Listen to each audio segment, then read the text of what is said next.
মুন্সিগঞ্জের টঙ্গীবাড়িতে রাতের আঁধারে ভুট্টা গাছ কর্তন করার অভিযোগ উঠেছে প্রতিপক্ষের বিরুদ্ধে, যাহার ক্ষতি পরিমাণ প্রায় ১.৫ লক্ষ টাকা।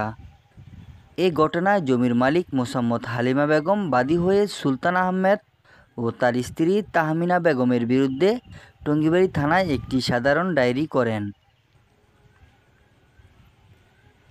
জানা গেছে, টঙ্গীবাড়ি উপজেলার জশলং ইউনিয়নের নয়না গ্রামের মৃত খোরশেদ মাতবরের স্ত্রী মোসাম্মদ হালিমা বেগমের সাথে ওই এলাকার মৃত মান্নান মাতবরের ছেলে সুলতান আহমেদের জমি নিয়ে বিরোধ চলছিল।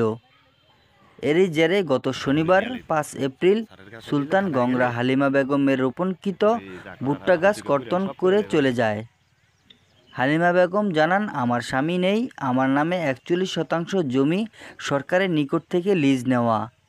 এই জমিটি আমার দেবর সুলতান আহমেদ জোর করে দখল করার চেষ্টা চালাচ্ছে।